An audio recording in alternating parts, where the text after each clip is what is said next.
18 দিনের কুরুক্ষেত্রের যুদ্ধ শেষ হয়ে গেছে। মা গান্ধারী ছুটতে ছুটতে যাচ্ছে তার ছেলেদের খোঁজে, ছুটতে ছুটতে যাচ্ছে, চিৎকার করছে, ওরে দুর্যোধন, ওরে দুর্যোধন, ওরে দুঃশাসন,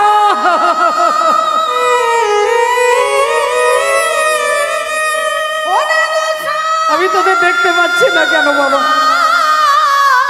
আমি তোদের দেখতে পাচ্ছি না কেন? একবার আমার কাছে আয় বাবা, একবার আমার গলাটা জড়িয়ে ধরে আমাকে মা বলে ডাক।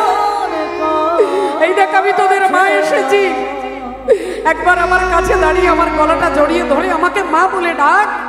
দুর্যোধন দুঃশাসন বলে মা গান্ধারী ছুটছে, আর ছুটতে ছুটতে দেখতে পাচ্ছে কুরুক্ষেত্রের ভয়ঙ্কর দৃশ্য। লক্ষ লক্ষ মানুষ মরে পড়ে আছে, কারোর একটা হাত নেই, কারোর একটা পা নেই, কারো দেহ থেকে মুন্ডটা বিচ্ছিন্ন হয়ে পড়ে আছে, কারো মুন্ড থেকে দেহটা বিচ্ছিন্ন হয়ে পড়ে আছে, কারো নাড়ি ভুড়ি বেরিয়ে গেছে। শৃগাল কুকুরে এসে সেই মরা মাংসগুলোকে ছিঁড়ে ছিঁড়ে খাচ্ছে। চিল শুকুন এসে ওই মরা মাংসগুলোকে খুঁটে খুঁটে খাচ্ছে। আর এই ভয়ঙ্কর দৃশ্য দেখে গান্ধারী ছেলেদের নাম ধরে ডাকতে লাগলেন। হঠাৎ যেন তিনি শুনতে পেলেন ওই নিস্তব্ধ নিঝুম চারিদিকে কেউ নেই। হঠাৎ তিনি শুনতে পেলেন তার পেছনে দাঁড়িয়ে কে যেন খিলখিল করে হাসছেন। চমকে উঠলেন গান্ধারী, শতপুত্র বিরহ যন্ত্রণায় আমি কাঁদছি, আর আমার পেছনে দাঁড়িয়ে তুমি হাসছো। তুমি কি নিষ্ঠুর, নাকি তুমি নির্মম? তুমি পাষাণ, না তুমি মহান? তুমি মানব, না তুমি দানব? তুমি কে? যদি সাহস থাকে একবার আমার সামনে এসে দাঁড়াও, আমি তোমায় দেখতে চাই। আমি তোমায় দেখতে চাই যে তুমি দয়াল না তুমি ভয়াল, তুমি করুণার প্রতিমূর্তি না তুমি পাথর। আমি তোমায় দেখতে চাই। তুমি বুঝতে পারছো না? শতপুত্র বিরহ যন্ত্রণায় আমি কাঁদছি, আর আমার পেছনে দাঁড়িয়ে তুমি হাসছো। যদি সাহস থাকে আমার সামনে এসে দাঁড়াও। উনি পেছন থেকে উত্তর দিলেন, মা, ও মা, আমি তোমার সামনেই দাঁড়িয়ে আছি মা, কিন্তু আমাকে দেখতে গেলে এরকম লক্ষ লক্ষ হ্যালোজিন জ্বেলে দিলে দেখা যাবে না মা। আমাকে হ্যালোজিনের আলোতে দেখা যায় না, আমাকে টিউবলাইটের আলোতে দেখা যায় না, এমনকি আমাকে সূর্যের আলোতে দেখা যাবে না। আমাকে দেখতে গেলে যে আলোটার প্রয়োজন তার নাম হচ্ছে দিব্য জ্ঞান। না তুমাং শক্যসে দ্রষ্টু মানে নাই বসচক্ষুষা দিব্যাং দদামি তে চক্ষু পশ্যমে যোগো মহেশ্বর। আমাকে দেখতে গেলে দিব্য নয়নের প্রয়োজন, আর সেই দিব্য নয়ন আমি ছাড়া জগতে কেউ দিতে পারবে না মা। তুমি আমায় দেখবে, আমি কে? এই দেখো আমি কে। আর অমনি গান্ধারী তাকিয়ে দেখছে, দেখে ভগবান কৃষ্ণ দাঁড়াইয়ে আছে। ভগবান কৃষ্ণ দাঁড়াইয়ে আছে, ভগবান কৃষ্ণ দাঁড়াইয়ে আছে। দেখে ভগবান কৃষ্ণ দাঁড়াইয়ে আছে, ভগবান কৃষ্ণ দাঁড়াইয়ে আছে। ও যে গান্ধারী চোখের কাছে ভগবান কৃষ্ণ দাঁড়াইয়ে আছে, গান্ধারীর চোখের কাছে ভগবান কৃষ্ণ দাঁড়াইয়ে আছে। দেখে গান্ধারীর চোখের কাছে ভগবান কৃষ্ণ দাঁড়াইয়ে আছে, ওই গান্ধারীর চোখের কাছে ভগবান কৃষ্ণ দাঁড়াইয়ে আছে, গান্ধারীর চোখের কাছে ভগবান কৃষ্ণ দাঁড়াইয়ে আছে, গান্ধারীর চোখের কাছে ভগবান কৃষ্ণ দাঁড়াইয়ে আছে। দেখে ভগবান কৃষ্ণ দাঁড়াইয়ে আছে। সেই পরব্রহ্ম ভগবান শ্রীহরি, যোগী যারে যোগে পায় না, ঋষি যারে ধ্যানে পায় না, সেই পরমাত্মা হরি দাঁড়িয়ে আছে। আর অমনি গান্ধারী আঙুলটা তুলে বলে উঠল, তুমি সেই কৃষ্ণ, তুমি সেই কৃষ্ণ যে আমাকে মা বলে ডাকবার মতো কাউকে রাখলে না। তুমি সেই কৃষ্ণ যে আমার বংশে বাতি দেওয়ার জন্য কাউকে রাখলে না। তুমি সেই কৃষ্ণ যে আমার কলকে শূন্য করে দিয়েছো। শোনো কৃষ্ণ, আজকে এই কুরুক্ষেত্রের মাঠে দাঁড়িয়ে সন্তান হারা জননী গান্ধারী আমি। আজকে আমি দিলাম তোমাকে অভিশাপ। তুমি যেমন আমার বংশে বাতি দিতে কাউকে রাখলে না, একদিন আমার মতো তোমারও বংশ ধ্বংস হয়ে যাবে। একদিন আমার মতো তোমার বংশ ধ্বংস হয়ে যাবে। একদিন আমার মতো তোমার বংশ ধ্বংস হয়ে যাবে। এ কথা যেই বলেছে গান্ধারী, ভগবান একটু মুচকি হাসলেন আর হেসে বললেন, মা ও মা, তোমার দেওয়া অভিশাপ আমি মাথায় তুলে নিলাম। আমি তোমার দেওয়া অভিশাপ মাথায় তুলে নিলাম। আমি কথা দিচ্ছি আমার বংশ ধ্বংস হবে, কিন্তু হেই মা গান্ধারী, তোমার একটাও ছেলেকে আমি মারিনি মা। তোমার একটাও ছেলেকে আমি মারিনি। राम किसी को मारे नहीं, ऐसा नहीं राम अपने आप मर जाते हैं करके बुरा काम। ভগবান বললেন আমি মারিনি মা। তুমি মনে করে দেখো, আজ থেকে 18 দিন আগে যেদিন কুরুক্ষেত্রের যুদ্ধ শুরু হবে, যে সেই যুদ্ধ শুরু হওয়ার আগে তোমার ছেলে দুর্যোধন কত আশা নিয়ে ছুটতে ছুটতে তোমার কাছে গিয়ে বলল, মা আমি কুরুক্ষেত্রের যুদ্ধে যাচ্ছি, তুমি আমায় আশীর্বাদ করো, তুমি আমায় আশীর্বাদ করো, আমি যেন যুদ্ধে জয়লাভ করতে পারি। সেদিন তুমি মা গান্ধারী ছেলের মাথায় হাতটা রেখে দিয়েছিলে। সেই হাতটাকে সরিয়ে নিয়ে বললে, বাবা দুর্যোধন, যে যুদ্ধে তুই যাচ্ছিস এ যুদ্ধের নাম হচ্ছে ধর্মযুদ্ধ। ধর্মক্ষেত্রে কুরুক্ষেত্রে সমাবেতা যুদুৎসব মামকা পাণ্ডবশ্চৈব কিম কুর্বত সঞ্জয়।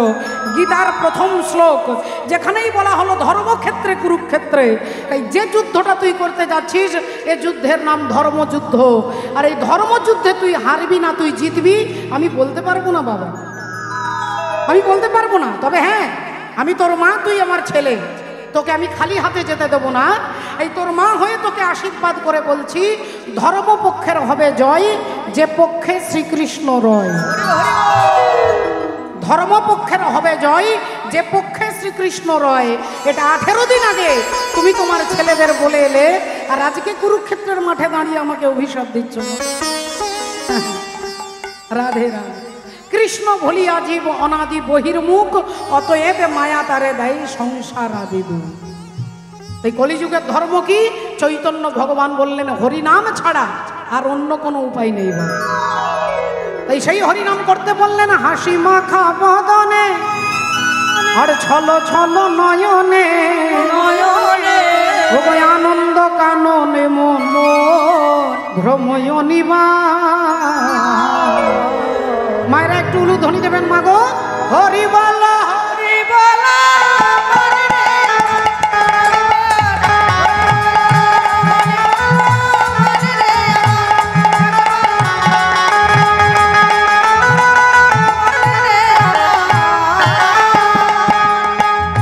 হাসি মাখা বদনে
মানুষের কত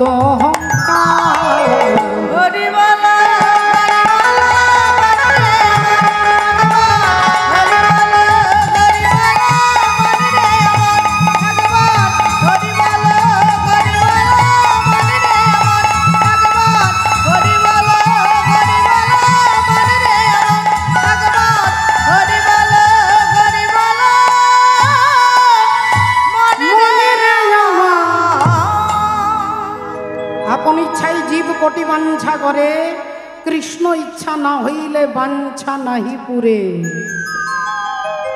আপন ইচ্ছায় এখানে যত যত মায়েরা বাবারা যারা যারা আছেন, সমস্ত মায়েরা বাবারা চান আমার ছেলে যেন প্রতিষ্ঠিত হয়, আমার ছেলে যেন মাস্টার, ডাক্তার, ইঞ্জিনিয়ার নিজের পায়ে দাঁড়াতে পারে, আমার ছেলে যেন সুস্থ থাকে, ভালো থাকে। প্রতিটা বাবা মাই চিন্তা করেন, কিন্তু আপনার আর আমার ইচ্ছায় কোনো কিছুই হবে না। মা বললেন কেন হবে না? না, শাস্ত্র বলছে আপন ইচ্ছাই জীব কোটি বাঞ্ছা করে, কৃষ্ণ ইচ্ছা না হইলে বাঞ্ছা নাহি পুরে। আচ্ছা, আপনারা সকলে চেনেন, আপনারা সবাই চেনেন, সকলে যাকে চেনেন তিনি হচ্ছেন রাবণের ভাই কুম্ভকর্ণ।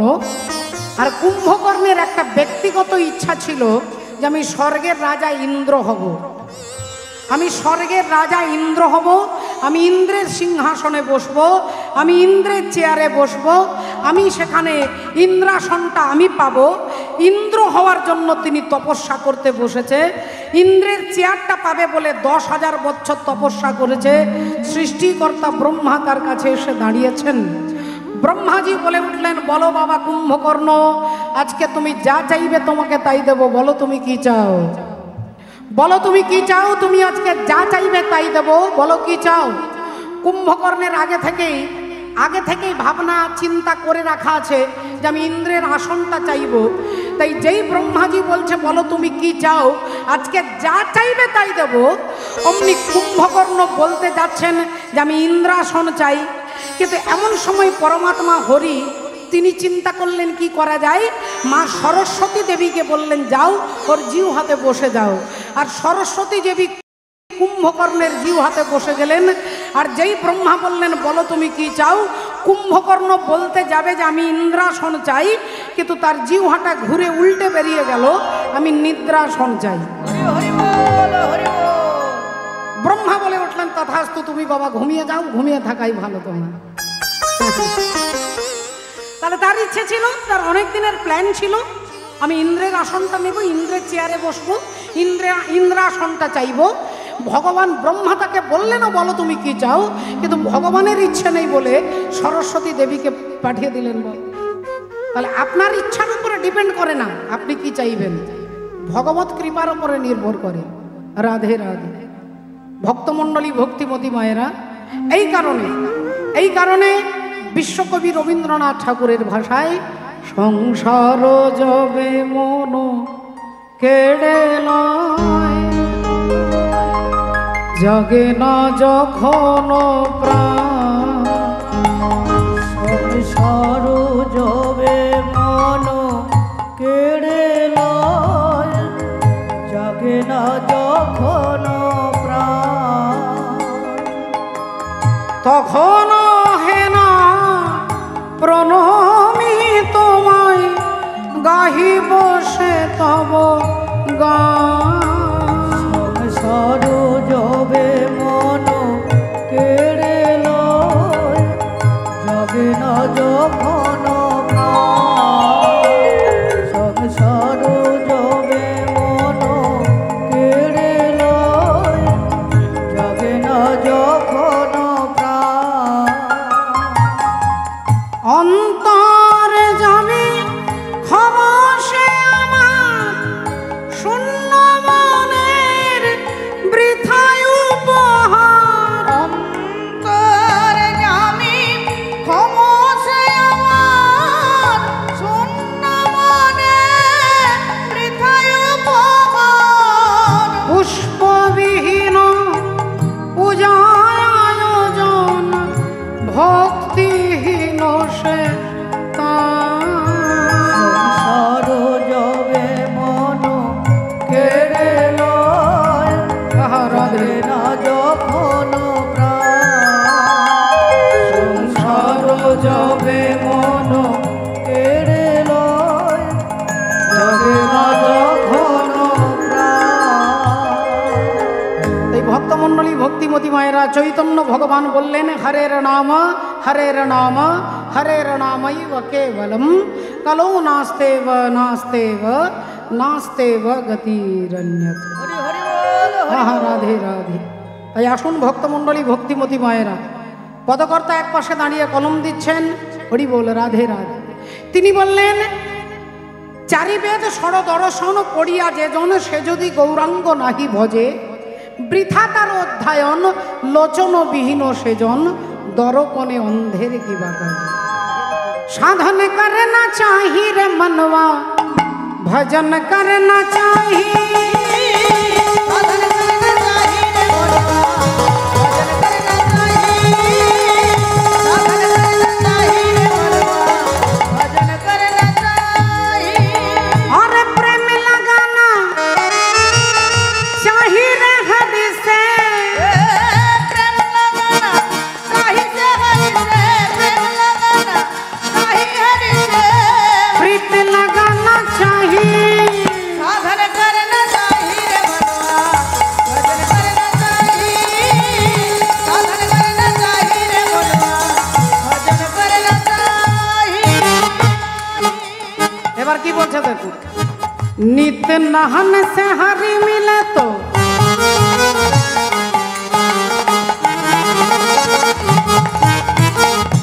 जल जंतु होए,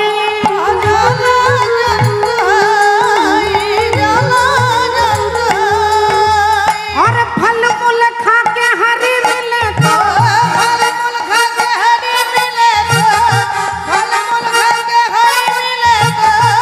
बादुड़ बदरा, साधन करना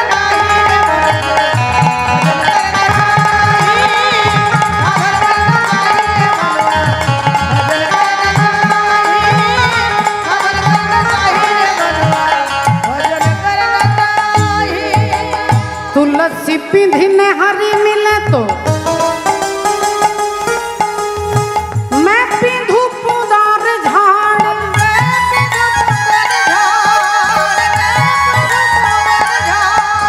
और पत्थर पूजने हरि मिले तो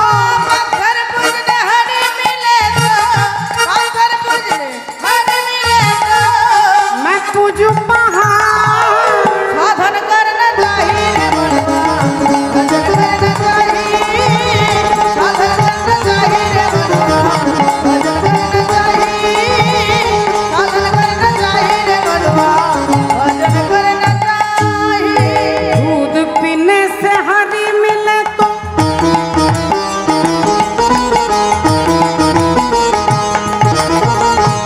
बहुत है गोवत्स वाला,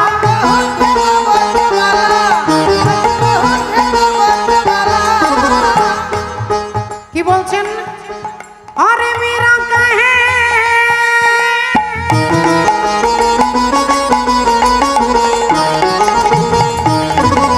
अरे मेरा कहे बिना प्रेम से ना मिले नंद लाला, साधन करना चाहिए रे मनवा, भजन करना चाहिए, साधन करना चाहिए रे मनवा, भजन करना चाहिए, साधन करना चाहिए रे मनवा, भजन करना चाहिए।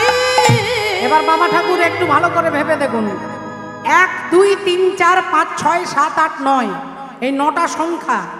9 কি করেছে, একদিন 9 8-এর গালে একটা চড় মেরেছে। তা 8-এর গালে চড় মেরেছে, 8 জিজ্ঞাসা করছে তুমি আমাকে মারলে কেন? 9 বলল তুই আমার থেকে ছোট, আমি তোর থেকে বড়, তাই তোকে মেরেছে।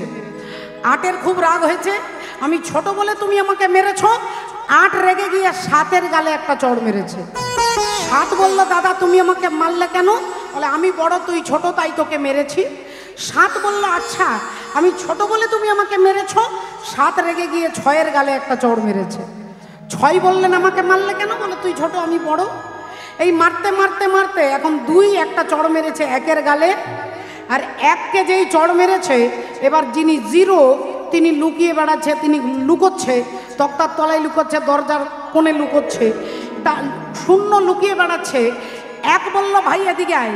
0 বলল না দাদা তুমি আমাকে মারবে, কারণ 9 8কে মেরেছে, 8 7কে মেরেছে, 7 6কে মেরেছে, তুমি 2 তুমি আমাকে 1কে মেরেছে, আর 1 তুমি আমাকে মারবে। 1 বললেন তোকে আমি মারবো না, তুই আমার এক কাজ কর, তুই আমার ডান দিকে দাঁড়িয়ে যা, আমি তোর বাঁ দিকে দাঁড়াবো। এখন এক কি করলো, শূন্যের বাঁ দিকে দাঁড়ালো, আর শূন্যের বাঁ দিকে যদি এক দাঁড়িয়ে যায় কত হবে মা? হরি বলে রাধে রাধে। তাহলে তখনই কি হয়ে গেল না, 10 হয়ে গেল, সবার থেকে বড় হয়ে গেল। তাহলে ছোটকে পায়ের তলায় পিষে রাখাটা বড়ত্ব নয়, বললেন ছোটকে সঙ্গে নিয়ে চলাটাই হচ্ছে বড়র আদর্শ। তাই মীরাবাই বললেন ভগবানের প্রতি যদি প্রেম থাকে, এরপরে তুমি গলায় মালা পরো, তুলসীর মালা পরো, পুজো করো, ব্রত করো, এগুলো কি হবে না, এগুলো উপাসনার একটা পদ্ধতি হবে। আর যদি ভগবানের প্রতি প্রেমই না থাকলো, তাহলে মালা পরেও কিছু হবে না, আর তিলকান্নি করেও কিছু হবে না, যদি ভগবানকে তোমার ভালো না লাগে। রাধে। এই শ্রদ্ধেয় বাবা ঠাকুর, ভক্তিমতী মায়েরা, এই মহতি হরিবাসর ভুবন মঙ্গল মহাযজ্ঞানুষ্ঠান, যেখানে আপনারা প্রতি বছর অনুষ্ঠানে যোগদান করেন, নিজের জ্বালা যন্ত্রণাকে কিছুক্ষণের জন্য ভুলে থেকে ভগবানের ভজনে লীন হয়ে থাকেন, সেই মহতি হরিবাসরের জন্য এই কমিটির বাবারা আপনাদের কাছে ভিক্ষার আঁচল নিয়ে যাবে। আমি আমার তরফ থেকে 1001 টাকা ভগবত সেবায় লইল। আপনারা যতটুকু পারবেন, আপনাদের কোনো রকম বাধ্যকতা নয়, কোনো রকম জোর জবরদস্তি নয়, শুধু আশীর্বাদ ভিক্ষা চাইবেন, যেন আশীর্বাদ করবেন এই মহতি হরিবাসর যেন সুন্দরভাবে প্রতি বছর অনুষ্ঠিত হয়। তাই আপনাদের কাছে ভিক্ষার আঁচল নিয়ে যাবেন, আপনারা একটু দয়া করবেন, কৃপা করবেন। নিতাই গৌর রাধেশ্যাম। বেদ বিদ্যা দুহু কিছু নাহি জানত, বেদ বিদ্যা দুহু কিছু নাহি জানত, সে যদি গৌরাঙ্গ করে আর সে যদি গৌরাঙ্গ করে সে যদি গৌরাঙ্গ করে আর নয়ন আনন্দেতে ভরে, সেই তো সকলই জানে,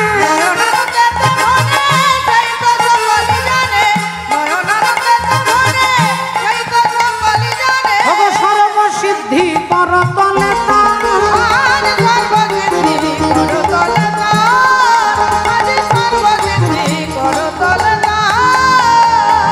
তাই আমার হরি বলা হলো না গো,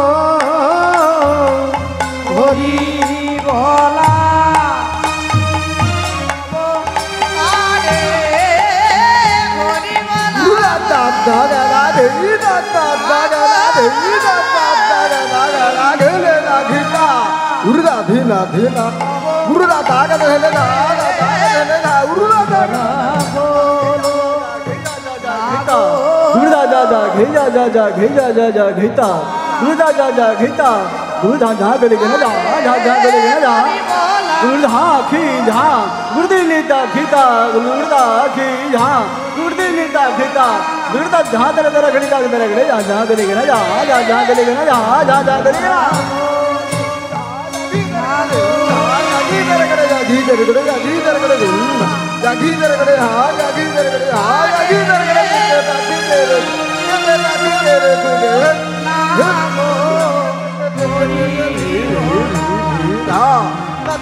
হলো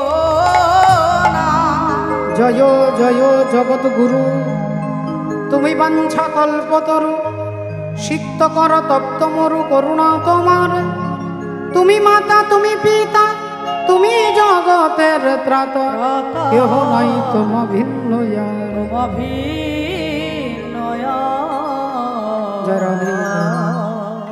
তাই চলুন, এতক্ষণ আমরা মহাপ্রভু চরণ আশ্রয় করেছিলাম। আজকে যে লীলা শুনবো, যার মধ্যে আমরা তথ্য উদ্দেশ্য জীব শিক্ষা আমরা দেখব, তাই সেই লীলাই প্রবেশ করার পূর্বে আমরা ভজনের মধ্য দিয়ে ভজন রাজ্যে যাব। আমরা একবার চিৎকার করে সবাই মিলে বলবো, বলো রাধা রানী কি জয়, বলো ভগবান কৃষ্ণচন্দ্র কি জয়, बोलिए भागवत महापुराण की জয়, अनंत कोटि भक्त वृंदों की জয়। निताई गौर सीतानाथ प्रेमानंदे हरि हरि बोल, हरि बोल, हरि हरि बोल। रंग दे चुनरिया, रंग दे चुनरिया, रंग दे चुनरिया, और रंग दे रंग दे रंग दे रंग दे रंग दे रंग दे रंग दे रंग दे, और रंग दे चुनरिया।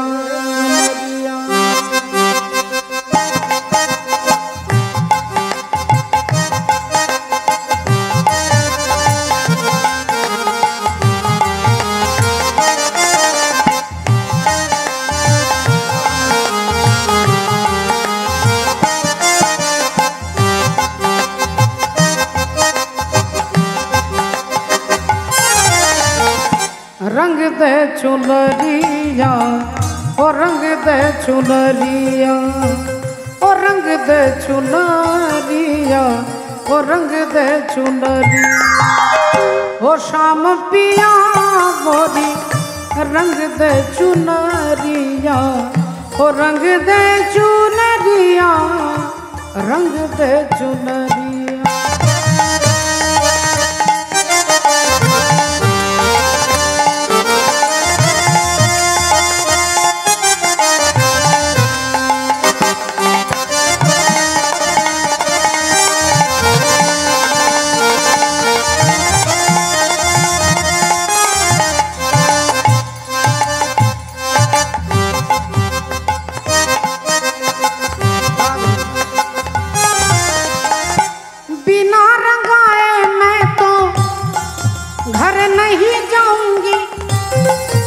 আমাকে রং না দিলে আমি বাড়ি যাব না।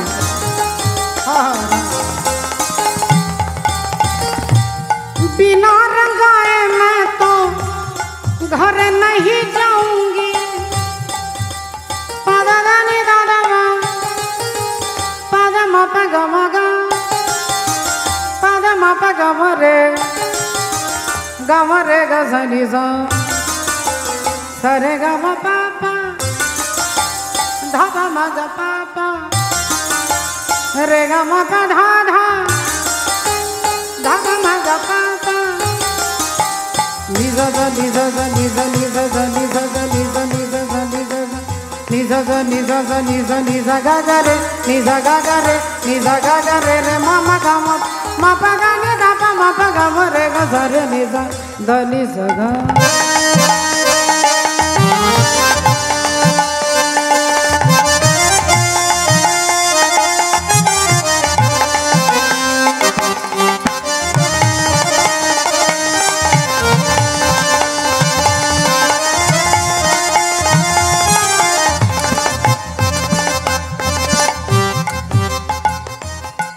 কি বলছে দেখুন, यशोमती मैया से बोले नंद लाला, राधा क्यों गोरी मैं क्यों काला। यशोमती मैया से बोले नंद लाला, राधा क्यों गोरी मैं क्यों काला।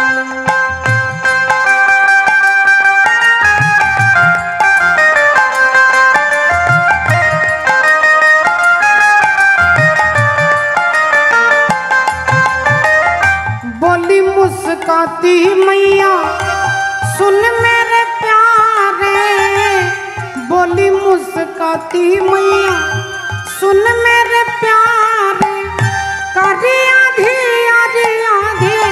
रात को तू आए काली नैन वाली नहीं हो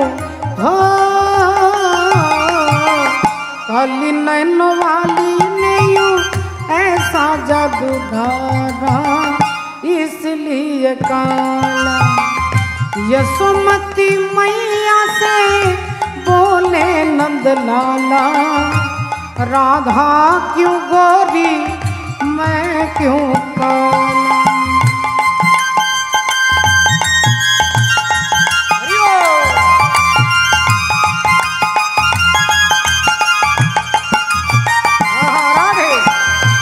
जल से पतला कौन है कौन भूमि से भारी और कौन अगन से तेज है कौन का जल से कारी। जले থেকে পাতলা কি মাটির থেকে ভারী কি আগুনের থেকে তাপ কি আর কাজলের থেকে কালো কি উত্তর দিচ্ছেন মীরাবাই। জল সে পতলা পতলা পতলা পতলা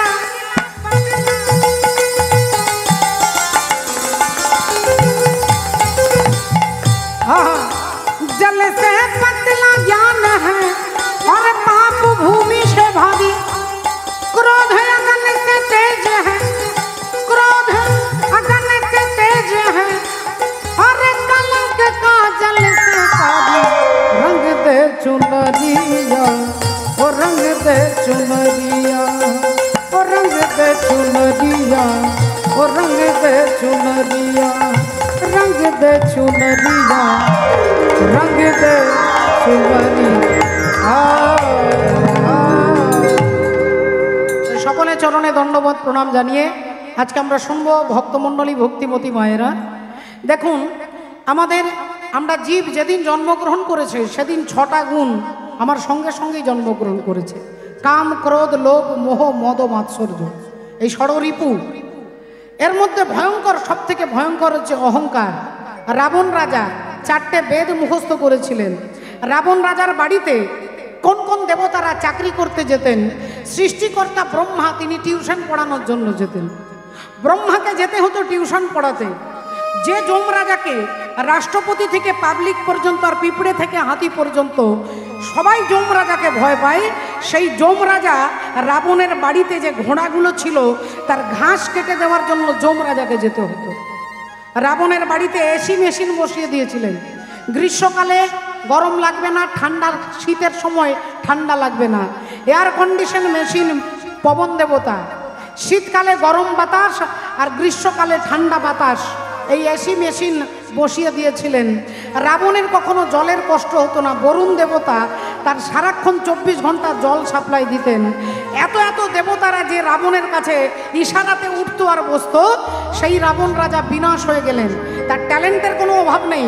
কোনো শাস্ত্রে দেখাতে পারবেন না যে ব্রাহ্মণ হরিবোল তিনি হচ্ছেন পুলস্ত ঋষির নাতি, বিশ্বশ্রবা মুনির পুত্র, জাতিতে ব্রাহ্মণ, 4টে বেদ মুখস্থ করেছে, যার প্রভাব সম্পর্কে স্বর্গমর্ত পাতাল সকলে জানে। সেই রাবণ বিনাশ হয়ে গেল একটা দোষের জন্য, সেই দোষটা হচ্ছে অহংকার। এই অহংকার বিনাশের সূচনা, বিনাশের পথটা পরিষ্কার করে দেয়।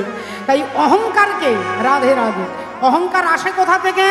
বলে অহংকার এমনি আপনার শরীরে আসতে পারবে না যতক্ষণ আপনি আপনার প্রশংসা না শুনবেন। যখনই প্রশংসা শুনবেন অহংকার আপনার কান দিয়ে প্রবেশ করবে। অহংকার আপনার কানের ভেতর কান দিয়ে প্রবেশ করবে। আপনি ভালো গান করেন, আপনি ভালো রান্না করেন, আপনি ভালো পড়াশোনা করেন, আপনি ভালো ছবি আঁকেন, আবৃত্তি করেন, এই যে প্রশংসা যখনই শুনবো তখনই আমার ভেতরে অহংকার প্রবেশ করবে। তাহলে যখনই প্রশংসা করবে বলে তখনই সেটা ভগবত চরণে নিবেদন করতে হবে। ভালো গান করেন বলে আমি গান করি না, ভগবান দয়া করেছেন তাই আমি গান করি। ব্যাস, এটা হয়ে গেল প্রসাদ। সঙ্গে সঙ্গে প্রসাদ হয়ে গেল, অহংকার থাকতে পারবে না। তাই আজকে অহংকারের দর্প চূর্ণ হলো যার, আমরা তারই তথ্য শুনবো। আর এই মুহূর্তে চলে যাব আজকে মহামুনি ভৃগু।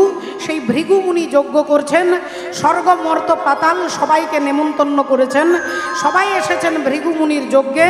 মহাজন কলম দিচ্ছেন, একদিন ভৃগু মুনি যজ্ঞ আরম্ভিলা। একদিন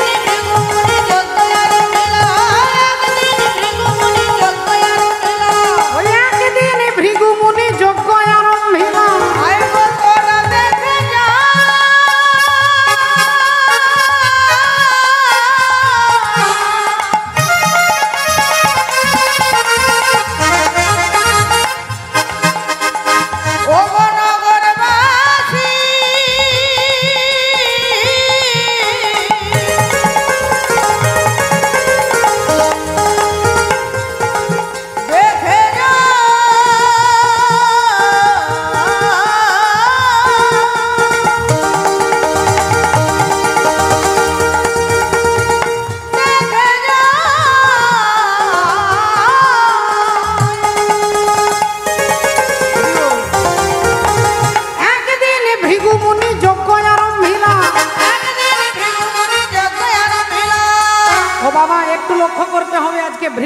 যজ্ঞ করছেন, স্বর্গ মর্ত পাতাল সবাইকে নেমন্তন্ন করেছেন।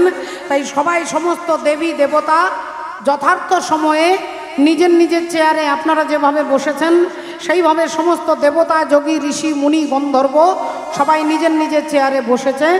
এখন এমন সময় তিনি যজ্ঞের আহুতি দিতে পারছেন না, কারণ এই যজ্ঞের অনুষ্ঠানে যিনি প্রধান অতিথি তিনি এখনো পর্যন্ত আসেননি।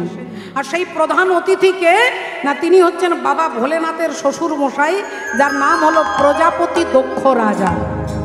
সেই দক্ষ রাজা এখনো পর্যন্ত আসেননি, তাই যজ্ঞের আহুতিটা দিতে পারছে না। দেবতারা সবাই ভাবছে কখন আসবে, সবাই ভাবছে কখন আসবেন দক্ষ রাজা, কখন আসবেন, এভাবে রাস্তায় সবাই তাকাচ্ছে, একবার করে তাকাচ্ছে আর অপেক্ষা করছে। আর এমন সময় আসছেন প্রজাপতি দক্ষ রাজা। হেন কালে আইলেন দক্ষ প্রজাপতি, হেন কালে আইলেন দক্ষ প্রজাপতি, হেন কালে আইলেন দক্ষ প্রজাপতি, হেন কালে আইলেন দক্ষ প্রজাপতি। তাহারে দেখিয়া তবে করেন প্রণতি, তাহারে দেখিয়া তবে করেন প্রণতি, তাহারে দেখিয়া তবে করেন প্রণতি। এবার বাবা ঠাকুর দেখুন, আপনি কোনো ধর্মীয় অনুষ্ঠানে, কোনো মন্দিরে, কোনো যজ্ঞের অনুষ্ঠানে যাবেন, সেখানে কি একটা হাতের ওপরে আরেকটা হাত এরকম করে যাবেন? এটা শিষ্টাচার নয় বাবা, এটা ভদ্রতা নয়। আপনি মন্দিরে যাবেন, হয় আপনাকে মাথা নিচু করতে হবে, আপনার হাতে হয়তো প্রসাদের থালা আছে, আপনি মাথাটা নিচু করে ঢুকবেন। আপনার হাতে কিছু নেই, হাত জোড় করে অঞ্জলি মুদ্রায় এইভাবে প্রবেশ করতে হবে। তা এখন লক্ষ্য করে দেখুন, প্রজাপতি দক্ষ রাজা, তার একটা অহংকার আছে। কিসের অহংকার? না, তিনি সমস্ত প্রজাপতিদের হেড, প্রজাদের যিনি পতি, সেই প্রজাপতি হচ্ছে চেয়ারটার নাম, আসনটার নাম প্রজাপতি, আসনের নাম রাষ্ট্রপতি, আসনটার নাম প্রধানমন্ত্রী, আসনটা মুখ্যমন্ত্রী। কিন্তু যিনি বসেন প্রধানমন্ত্রী চেয়ারে, তাহলে তার নাম হচ্ছে শ্রদ্ধেয় শ্রী নরেন্দ্র মোদী, এটা তার ব্যক্তিগত নাম। কিন্তু চেয়ারটার নাম প্রধানমন্ত্রী, এই নাম কখনো চেঞ্জ হবে না।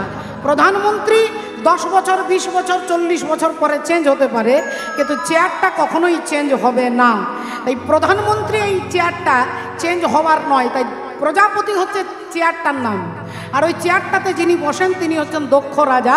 সেই দক্ষ রাজা অহংকারে মত্ত হয়ে প্রবেশ করছেন যজ্ঞের অনুষ্ঠানে, একটা হাতের ওপরে আরেকটা হাত দিয়ে সবার দিকে তাকিয়ে দেখছে, দেখি কে আমাকে দেখে। আমাকে দেখে কে উঠে দাঁড়াচ্ছে না, আমাকে দেখে কে নমস্কার করছে না, আমাকে দেখে কে মাথা নিচু করছে না। একটা বার আমি ভালো করে দেখে নি। হেন কালে আইলেন দক্ষ প্রজাপতি, হেন কালে আইলেন দক্ষ প্রজাপতি, হেন কালে আইলেন দক্ষ প্রজাপতি। তাহারে দেখিয়া তবে করেন প্রণতি, তাহারে দেখিয়া তবে করেন প্রণতি, তাহারে দেখিয়া তবে করেন প্রণতি।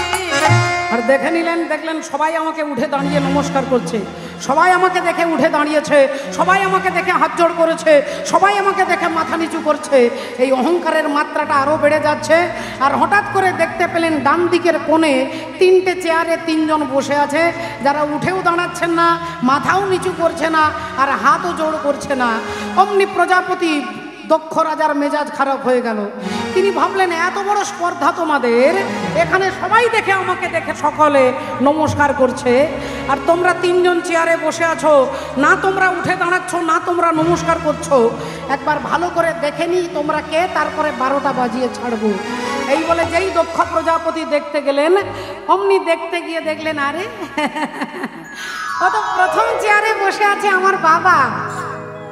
আমার বাবা তো বসে আছে, আমার বাবা হচ্ছে ব্রহ্মা, আর বাবা তো আর ছেলেকে দেখে উঠে দাঁড়াবে না, বাবা তো ছেলেকে নমস্কার করবে না। তাহলে বাবা বসে আছে, বেশ করেছে, ভালো করেছে, ঠিক আছে, কিন্তু বাবার চেয়ার পাশের চেয়ারে কে বসে আছে একবার ভালো করে দেখি। আবার ভালো করে দেখতে গেলেন, আর দেখতে পেলেন তার পাশের চেয়ারে আমার বাবারও বাবা বসে আছে। আমার বাবারও বাবা মানে আমার দাদু। তাহলে আমার দাদু বসে আছে, বেশ করেছে, দাদু তো আর আমাকে প্রণাম করবে না। তার দাদুকে না, তিনি হচ্ছেন ভগবান বিষ্ণু, কারণ বিষ্ণুর নাভি থেকে ব্রহ্মা সৃষ্টি হয়েছে। তাহলে আমার বাবার পাশে আমার দাদু বসে আছে, বেশ করেছে, ভালো করেছে। আর তার দাদুর পাশের চেয়ারে কে বসে আছে একটু দেখি। আর যেই দেখতে গেলেন, অমনি মুখ দিয়ে বেরিয়ে গেল অকথ্য গালিগালাজ, অভদ্র, অসভ্য, মূর্খ, গাধা, বাঁদরের মতো চোখ, শ্মশানে মশানে ঘুরে বেড়ায়, ভূত প্রেতের সঙ্গ করে, ছাই ভস্য মাখে, সারাদিন বম বম বলে চিৎকার করে। কথাটা কাকে বলছেন মা আপনারা সকলে ভালো করে জানেন, বাবা ভোলেনাথকে বলছেন। আর যেই ভোলেনাথকে বলছে, ভোলেনাথ এই কানে শুনছেন, এই কান দিয়ে বার করে দিচ্ছেন, তার কিছু যায় আসে না। তিনি এ কানে শুনছেন, এই কান দিয়ে বার করে দিচ্ছেন, কিন্তু ভোলেনাথের যারা ভক্ত তারা ছুটে এসেছে। কি বলছেন আপনি? আপনি কি বলছেন? মুখ সামলে কথা বলবেন। আপনি আমাদের মালিককে বলছেন মূর্খ, যার থেকে বড় জ্ঞানী এই স্বর্গমর্ত পাতালে কেউ নেই। আপনি আমাদের মালিককে বলছেন গাধা, যার থেকে বড় তত্ত্ব সম্রাট এই জগৎ ব্রহ্মাণ্ডে কেউ নেই। আপনি তাকে বলছেন গাধা। আপনি তাকে বলছেন অভদ্র, যার নামই হচ্ছে ভদ্রেশ্বর। আপনি তাকে বলছেন অভদ্র। আপনি মুখ সামলে কথা বলবেন।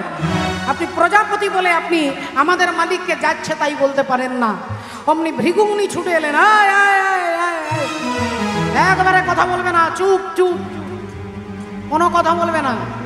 শ্বশুর আর জামাইয়ের মধ্যে কথা হচ্ছে। শ্বশুর হচ্ছে প্রজাপতি, জামাই হচ্ছে শিব ঠাকুর। এই দুজনের মধ্যে কথা হচ্ছে, মাঝখানে তোমরা কেন নাক গলাচ্ছ? মাঝখানে তোমরা কেন নাক গলাচ্ছ?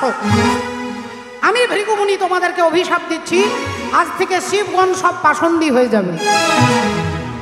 আজ থেকে শিবগণ সব পাষণ্ডী হয়ে যাবে। যেই বলেছে শিব ঠাকুরের ভক্তরা বললেন আচ্ছা তাহলে দোষটা করলেন উনি আর অভিশাপ দিচ্ছেন আপনি আমাদেরকে, তাহলে তো আমরাও আপনাকে ছেড়ে কথা বলবো না।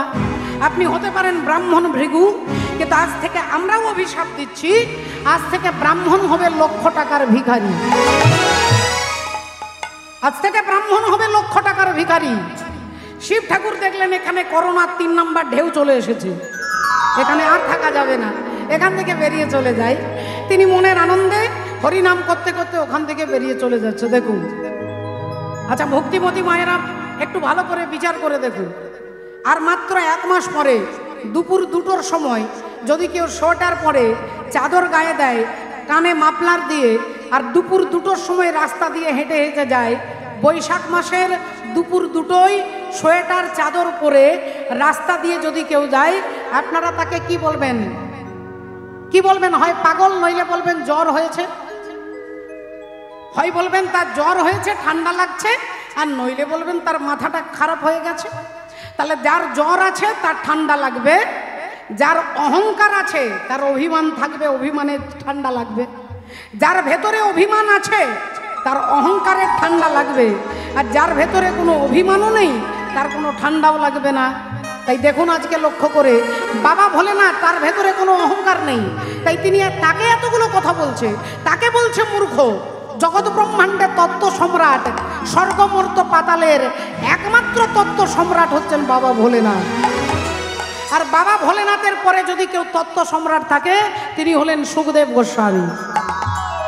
এই দুইজন ভিন্ন, আর তত্ত্ব সম্রাট কোনো কীর্তনিয়া নয়। বলে মাফ করবেন, অপরাধ নেবেন না।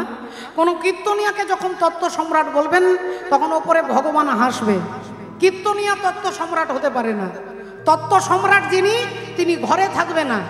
সুখদেব গোস্বামী জন্ম হওয়ার সঙ্গে সঙ্গে মাতৃগর্ভ থেকে বেরিয়ে আর সোজা জঙ্গলে চলে গেলেন। তিনি জঙ্গলে চলে গেলেন, একটা কাপড় পর্যন্ত পরেননি। বাবা ভোলেনাথ বলে তিনি থাকেন শ্মশানে। তারই শিষ্য হচ্ছে রাবণ রাজা, সোনার বাড়িতে থাকে। তারই শিষ্য হচ্ছে অর্থমন্ত্রী কুবের, কিন্তু তারই গুরুদেব তত্ত্ব সম্রাট শ্মশানে থাকে। তাই বাবা ভোলেনাথ কানে হাত চাপা দিয়ে আর সেখান থেকে বেরিয়ে যাচ্ছে ভগবানের নাম স্মরণ করতে করতে, ভগবানের নাম জপ করতে করতে। রাধে রাধে ভক্তিমতী মায়েরা, এখন তিনি মনের আনন্দে বেরিয়ে যাচ্ছেন ভগবানের নাম গাইতে গাইতে। তেরে মর্জি কা मैं हूँ गुलाम, ओ मेरे अलबेले राम, तेरे मर्जी का, तेरे मर्जी का मैं हूँ गुलाम, ओ मेरे अलबेले राम, तेरे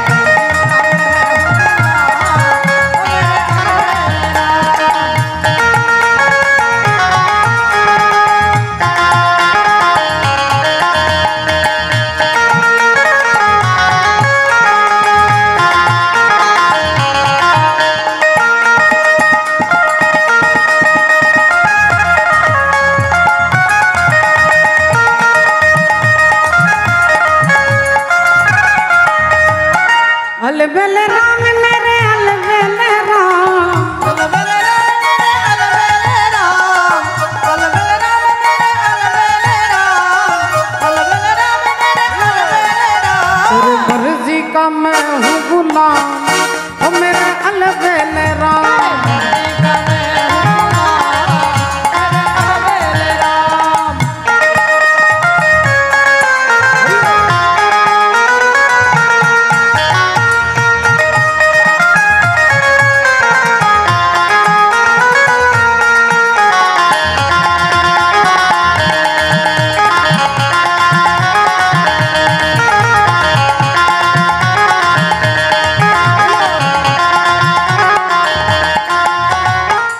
বাড়ি চলে এসেছেন বাবা ভোলেনাথ। আর বাড়িতে এসেই তার হঠাৎ করে মনে হলো, আরে আমাকে তো কীর্তন শুনতে যেতে নেমন্তন্ন করা আছে, আমাকে আজকে এক্ষুনি এই মুহূর্তে কীর্তন শুনতে বেরিয়ে যাব। আমি অগস্ত্য ঋষির আশ্রমে হরিকথা শুনবার জন্য বাবা ভোলেনাথ বেরিয়ে যাবে। আর যেই বাবা ভোলেনাথ ঘর থেকে বাইরে বেরিয়েছে, একটা পা বাইরে দিয়েছেন, অমনি মা সতী তার সামনে দাঁড়িয়ে বলছে, বলি আমিও তোমার সঙ্গে যাব, আমিও তোমার সঙ্গে যাব, আমিও তোমার সঙ্গে যাব, আমিও তোমার সঙ্গে যাব, আমি তোমার সাথে হরি নাম শুনিব, আমিও তোমার সঙ্গে যাব, তোমার সাথে হরি নাম শুনিব, আমিও তোমার সঙ্গে যাব, আমি তোমার সাথে নাম শুনিব, আমিও তোমার সঙ্গে যাব, আমি তোমার সাথে হরি নাম শুনিব, হরি হরি বলে কাঁদবো, তোমার সাথে নাম শুনিব, হরি হরি বলে কাঁদবো, তোমার সাথে নাম শুনিব, বলি আমিও তোমার। সঙ্গে যাব। মা সতী বললেন, স্বামী আমি আপনার সঙ্গে যাব। ভোলেনাথ বললেন, আচ্ছা তুমি আমার সঙ্গে যাবে, তুমি কি জানো আমি কোথায় যাচ্ছি? মা সতী বললেন, আপনি তো দুটোই জায়গা যান, এক হচ্ছে হরি নামে যান আর এক হচ্ছে শ্মশানে যান। আমার মনে হচ্ছে আপনি এখন কীর্তন শুনতে যাচ্ছেন, আমি আপনার সঙ্গে যাব। ভোলেনাথ বললেন, আচ্ছা বেশ ঠিক আছে, আমার সঙ্গে যখন তুমি কীর্তন শুনতে যাবে, একটা কথা মনে রেখো সতী, সারা রাত্রি জেগে জেগে কিন্তু কীর্তন শুনতে হবে, তাই গোটা রাত্রি কীর্তন শুনতে পারবে তো?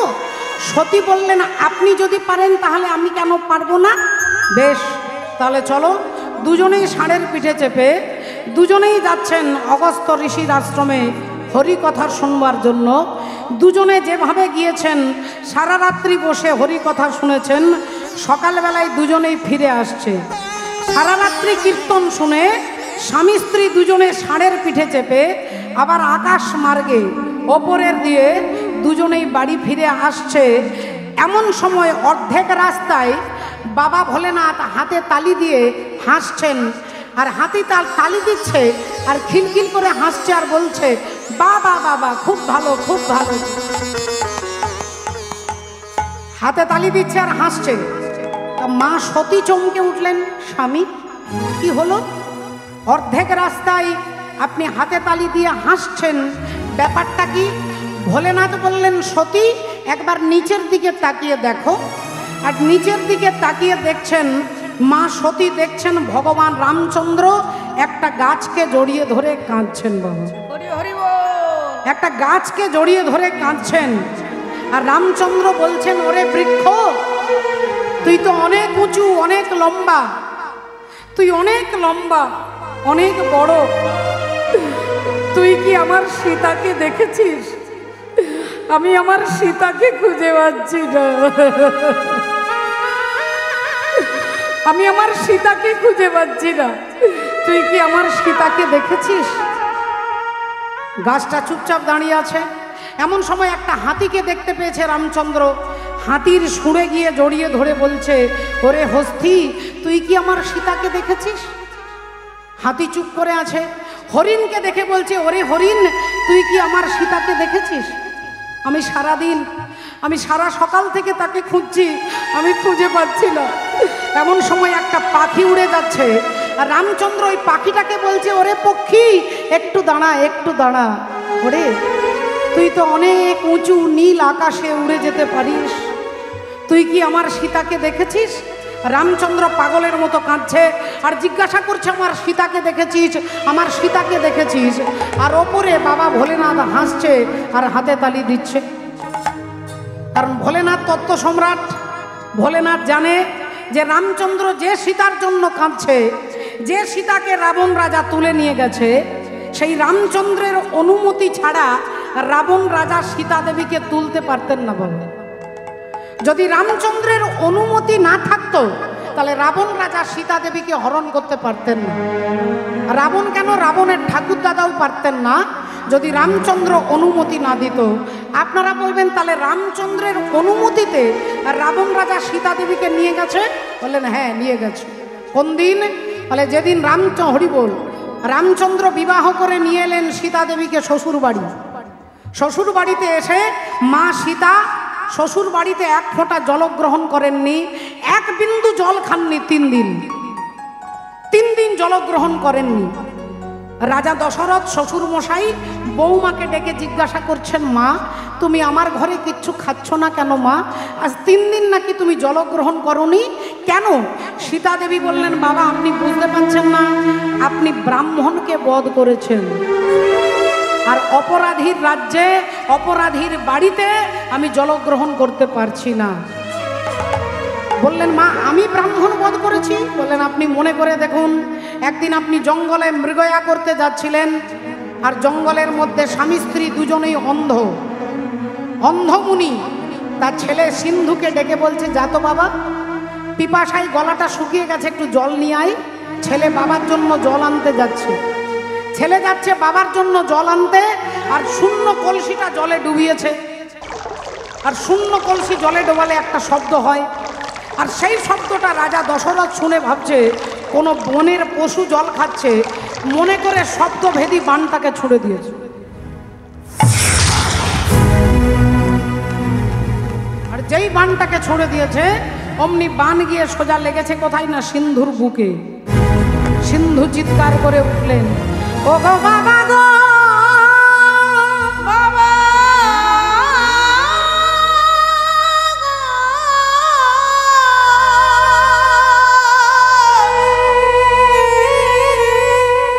তুমি আমায় ক্ষমা করো।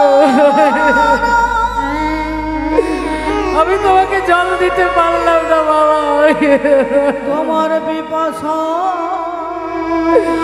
আমি তোমাকে জল দিতে পারলাম না বাবা, আমাকে ক্ষমা করো।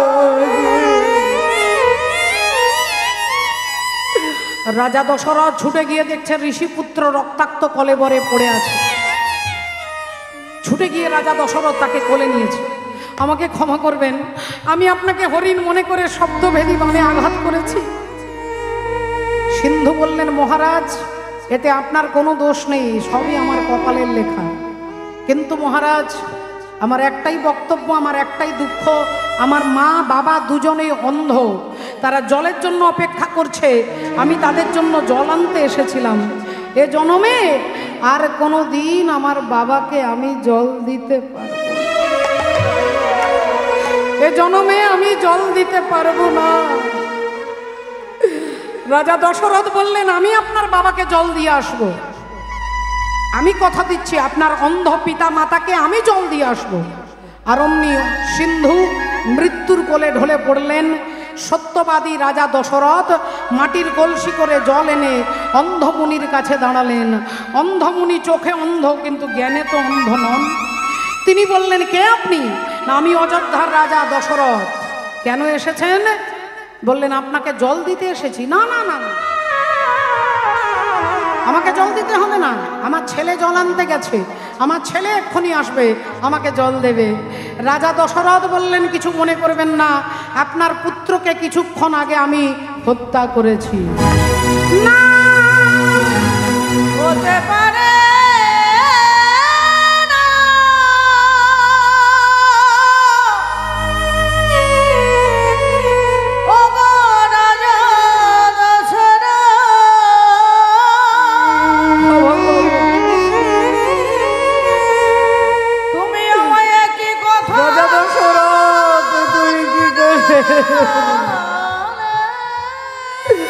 তুমি আমার পুত্রকে কেড়ে নিয়েছো রাজা দশরথ, আর এই পুত্র শোক সহ্য করার ক্ষমতা আমার নেই, তাই আমিও মরে যাচ্ছি।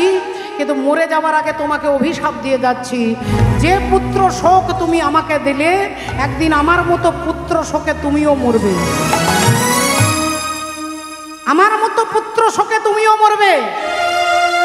সেই দিনের ঘটনা আজকে সীতা দেবী শ্বশুর মশাইকে মনে করিয়ে দিচ্ছে যে বাবা আপনি তাহলে সেদিনের কথা মনে করে দেখুন। সেই দিনের কথা মনে হইল, সেই দিনের কথা মনে হইল, সেই দিনের কথা মনে হইল, সেই দিনের কথা মনে হইল, ও পূর্বে যাহা ঘটেছিল, সেই দিনের কথা মনে হইল, পূর্বে যাহা ঘটেছিল, দিনের কথা মনে হইল, ও পূর্বে যাহা ঘটেছিল, সেই দিনের কথা মনে হইল, পূর্বে যাহা ঘটেছিল, দিনের কথা মনে হইল, পূর্বে যাহা ঘটেছিল, হরি হরি হরি বলো, পূর্বে যাহা ঘটেছিল, সেই দিনের কথা মনে হইল। রাজা দশরথ বললেন তাহলে বৌমা তুমি আমাকে বলো আমি যে পাপ করেছি, অন্যায় করেছি, অপরাধ করেছি, কি করে মুক্ত হব? সীতা দেবী বললেন তাহলে বাবা আমার কথাটা মন দিয়ে শুনুন, এমন একজন ব্রাহ্মণকে ডেকে আনতে হবে যিনি 4টে বেদ মুখস্থ করেছে, এমন একজন ব্রাহ্মণকে ডেকে আনতে হবে যিনি ত্রিসন্ধ্যা গায়ত্রী প্রতিদিন জপ করেন, এমন একজন ব্রাহ্মণকে ডেকে আনতে হবে যিনি আজ পর্যন্ত কারোর বাড়িতে 1 গ্লাস জল গ্রহণ করেননি, 1 গ্লাস জল কারোর বাড়িতে গ্রহণ করেননি, এরকম একজন ব্রাহ্মণ আপনাকে খুঁজে আনতে হবে। রাজা দশরথ বললেন বৌমা সেরকম ব্রাহ্মণ কে আছে যিনি কারোর বাড়িতে 1 গ্লাস জল খাননি? বললেন একজন ব্রাহ্মণ আছে, আর তিনি হলেন লঙ্কার রাজা রাবণ, লঙ্কাধিপতি রাবণ রাজা। দশরথ রাবণকে চিঠি লিখলেন, রাবণ রাজা দশরথের বাড়ি এলেন, দশরথ প্রণাম করে পা ধুইয়ে দিয়ে রাবণকে সেবা দিলেন, সেবার পরে দক্ষিণা দিতে হয় বাবা। তা বললেন বলুন আপনাকে কি দক্ষিণা দেব? রাবণ বললেন আপনার বৌমা সীতা দেবীকে একবার আমাকে দেখা করিয়ে দেন, একবার দেখা করিয়ে দেন। আসুন আসুন আপনাকে দেখিয়ে দিচ্ছি। সীতা দেবীর ঘরের কাছে দশরথ রাবণকে দাঁড় করিয়ে দিয়ে চলে গেলেন, আর রাবণ সীতা মায়ের ঘরে ঢুকে দরজা জানলা বন্ধ করে হাত জোড় করে প্রণাম করে বললেন মাগো জননী জনম ভূমিশ্চ স্বর্গাদপি গরীয়সী, মা তুমি আমার জন্ম জন্মান্তরের মা, আমি তোমার কাছে তোমার পুত্র মায়ের কাছে ভিক্ষা চাইছি, তুমি দয়া করে আমাকে এই ভিক্ষা দাও, আমি যেন রামের হাতে মরতে পারি, আমি যেন রামের হাতে মরতে পারি মা, আমি আর কিছু চাই না,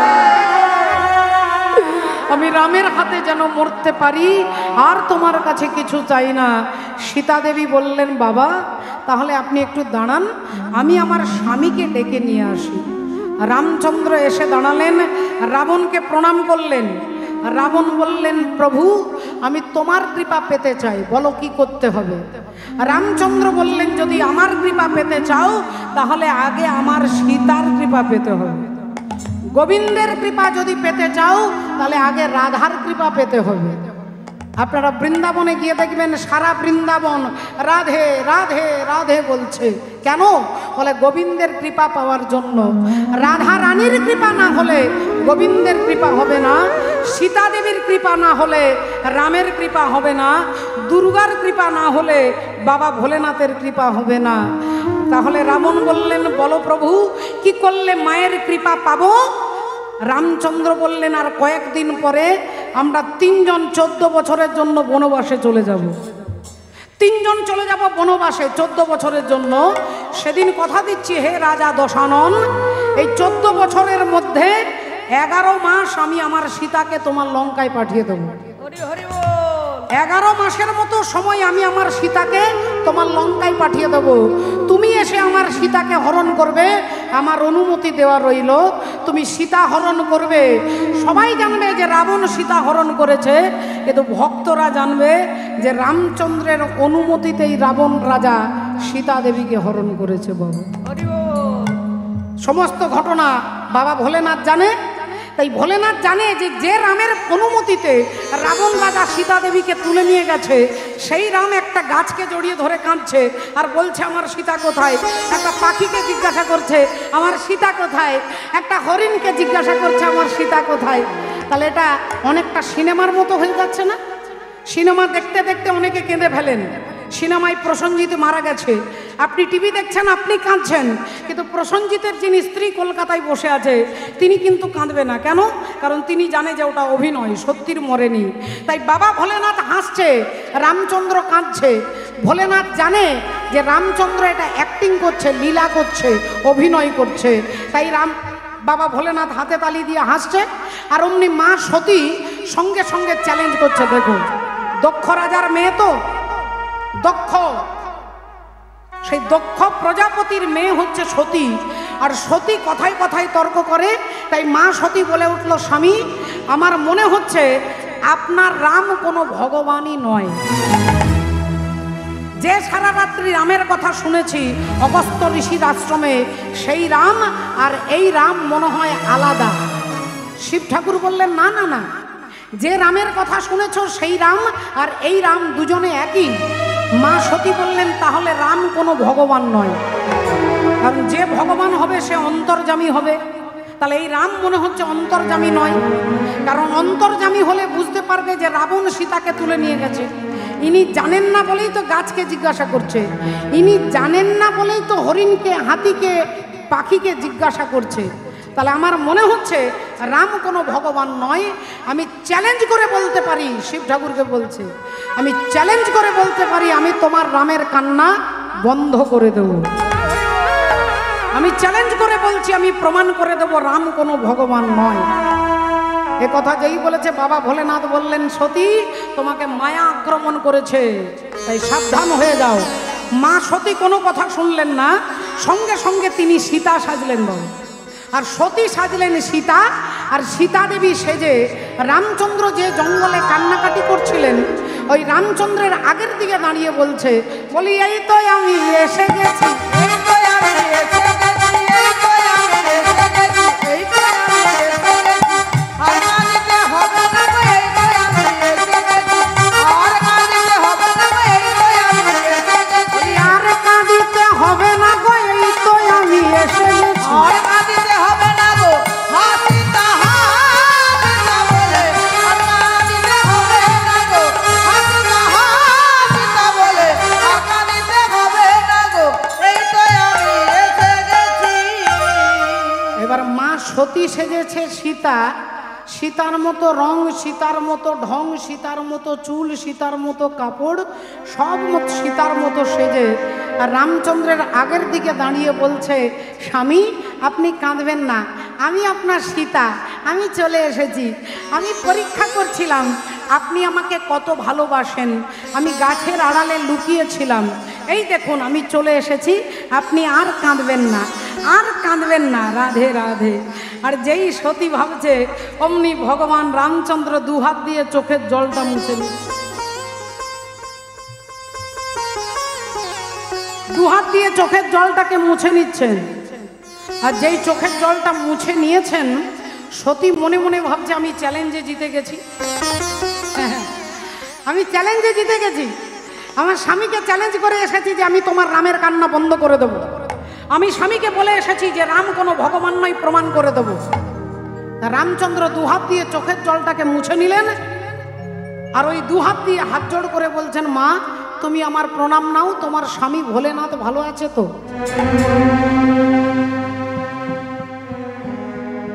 ও মা, তোমার স্বামী ভোলেনাথ ভালো আছে তো নাকি?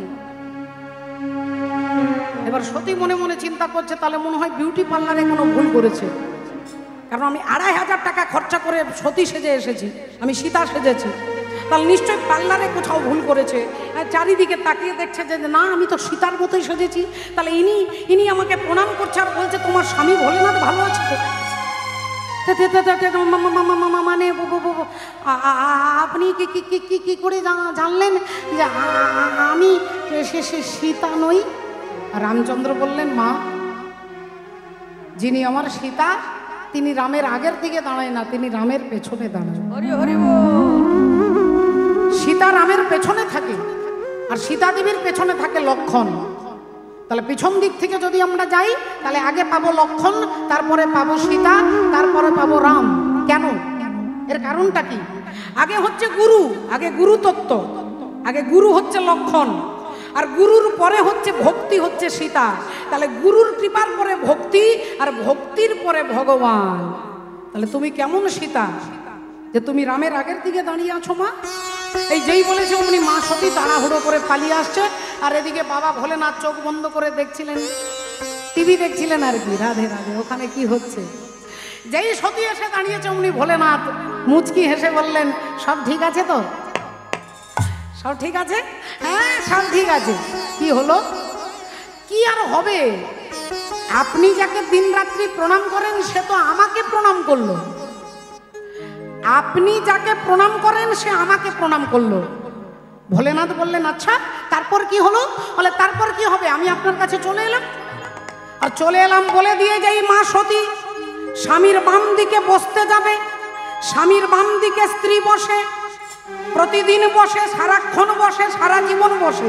তাহলে আজকে মা সতী বাম দিকে বসতে যাবে, আর অমনি ভোলেনাথ বাম দিকের আসনটাকে চেঞ্জ করে ডান দিকে করে দিলেন। ওগো ঝিয়ের পেটে মায়ের জন্ম, বলি তোমরা ভেবে করবে কি? ওই চাঁদের গায়ে চাঁদ লেগেছে, তোমরা ভেবে করবে কি? চাঁদের গায়ে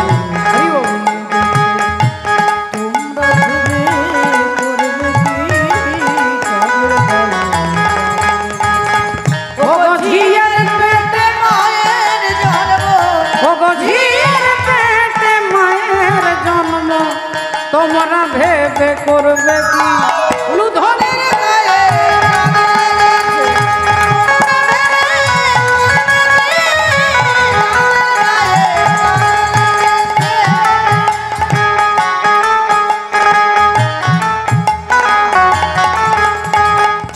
ও যে 6 মাসের এক কন্যা ছিল,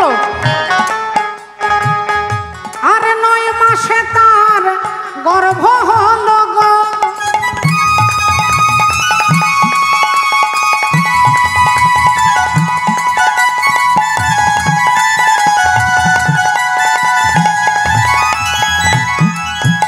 আজ 6 মাসের কন্যা ছিল,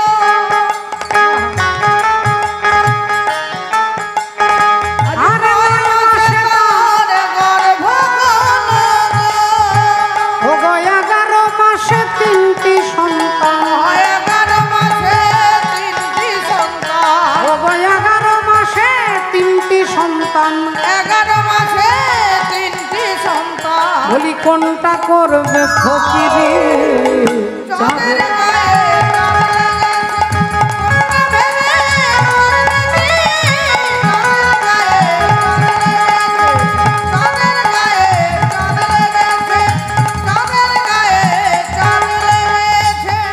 আহা, বলি ঘর আছে তার দুয়ার নাই, আর লোক আছে তার বাক্য নাই গো। বলো কে তাহারে আহার যোগায়, কে বাদে সন্ধ্যাবাতি?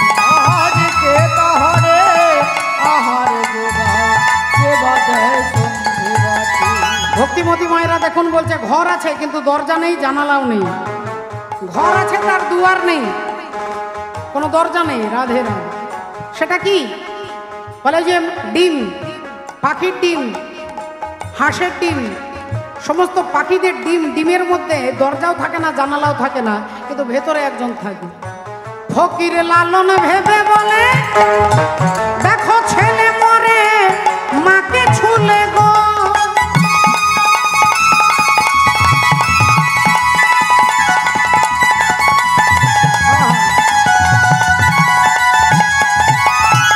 বলি এই কয় কথার তত্ত্ব নইলে, এই কয় কথার তত্ত্ব নইলে ওগো তার হবে না ক্ষতি।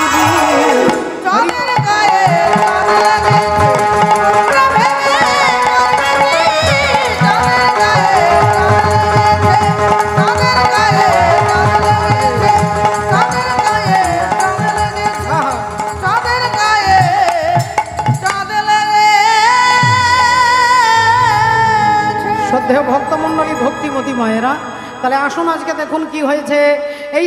এদিকে ভোলেনাথের কথা তো শুনছেন, এদিকে প্রজাপতি দক্ষ রাজা মনে মনে ভাবছে যে আমার জামাই আমাকে দেখে উঠে দাঁড়ালো না, আমার জামাই আমাকে নমস্কার করলো না, আমার জামাই আমার বিনা অনুমতিতে চলে গেল। তিনি দাঁড়িয়ে দাঁড়িয়ে নিজের অপমানের কথা চিন্তা করছে, নিজের অপমানের কথা ভাবছে, আমাকে দেখে প্রণাম করলো না, নমস্কার করলো না। দক্ষ প্রজাপতি দাঁড়িয়ে দাঁড়িয়ে ভাবছে, আর এমন সময় আগুনের মধ্যে ঘি দেওয়ার জন্য দেবর্ষি নারদ এসে দাঁড়ালেন। নারায়ণ নারায়ণ।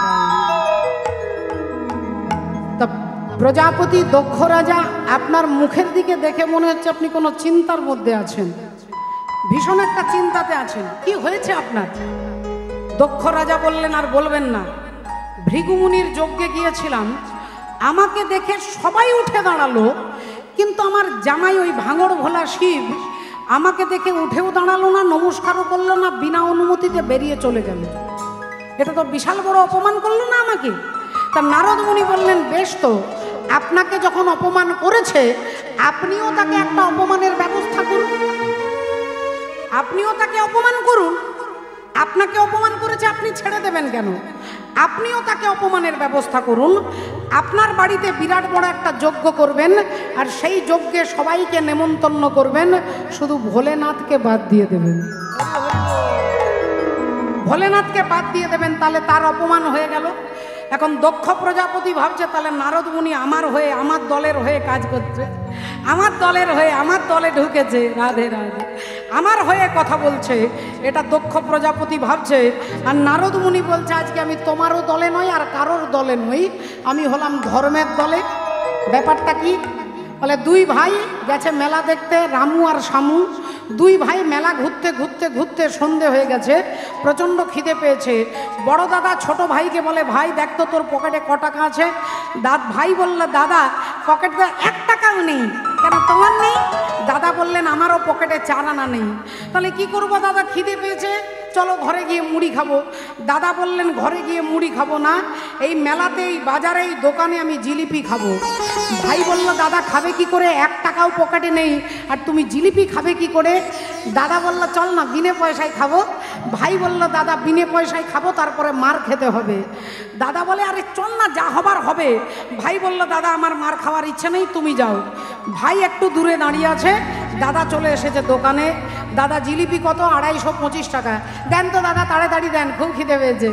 এখন 25 টাকার 250 জিলিপি তার হাতে ধরিয়ে দিয়েছে। বাবু রাধে রাধে, হাতে জিলিপি ধরিয়ে দিয়েছে।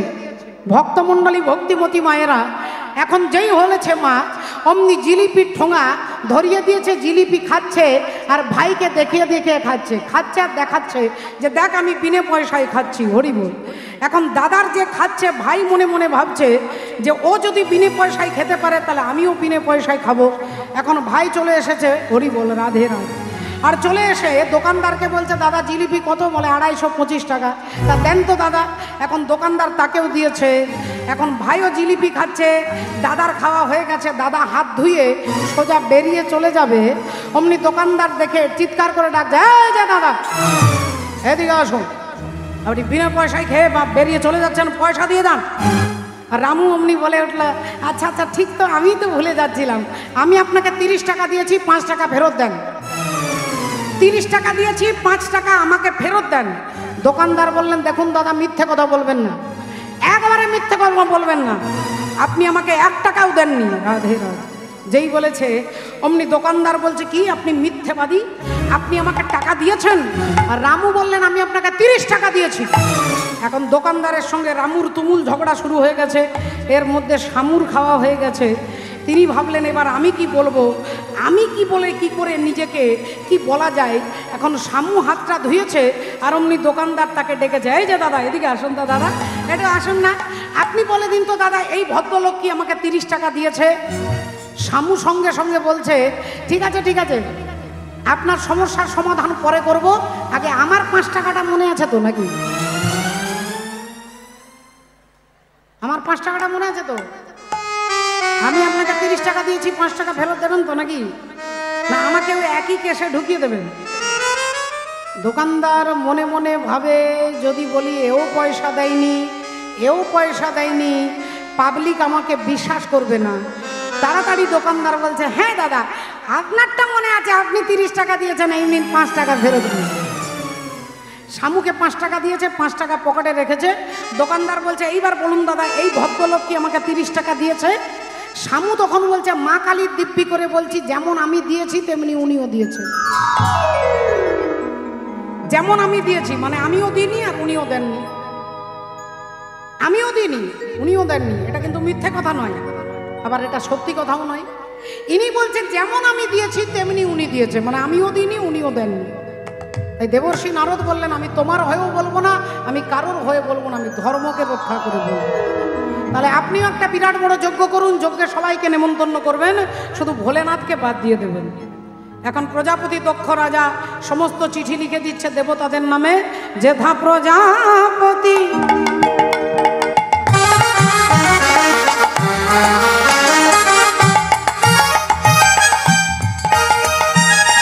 অগ চলিলেন তথি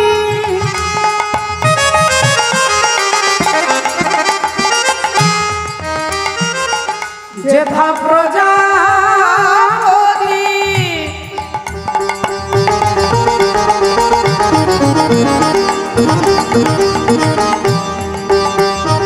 আর চলিলেন তথি বিনা যন্ত্র করে লইয়া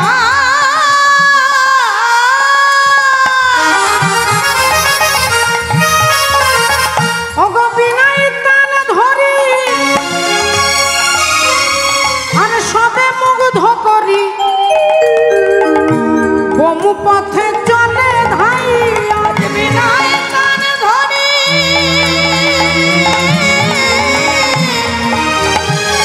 হবে মুগ্ধ করি বোমে পথে চলে ধাইয়া। রাধে আজ বিনাই কান ধরি সবে মুগ্ধ করি বোমে পথে চলে ধাইয়া। বলি হরি হরি হরি বলে হরি হরি হরি বলে ওগো হরি হরি হরি বলে হরি হরি হরি বলে ওগে নারদ চলে হেলে দুলে হরি হরি হরি বলে নারদ চলে হরি হরি হরি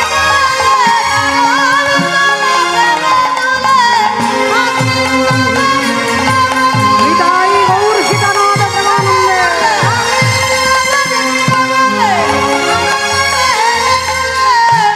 হরি হরি হরি বলে বিনয় তার ধরি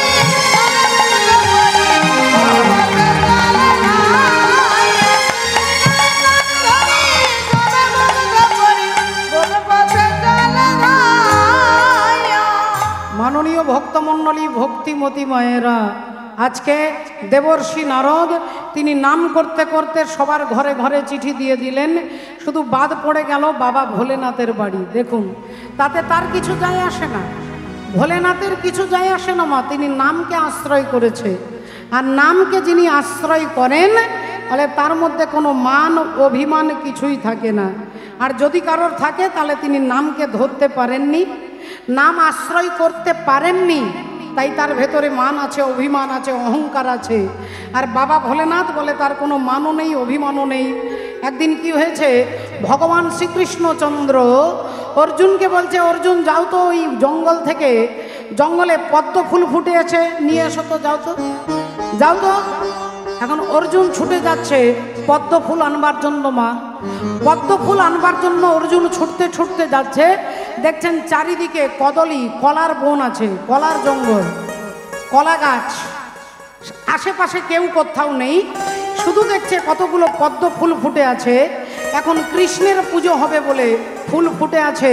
আর যেই অর্জুন ছুটে যাবে পদ্ম ফুলে হাত দিয়েছে, অমনি কলা গাছের তলায় বসে আছেন ভক্ত হনুমান। হনুমান চিৎকার করে বলে উঠল,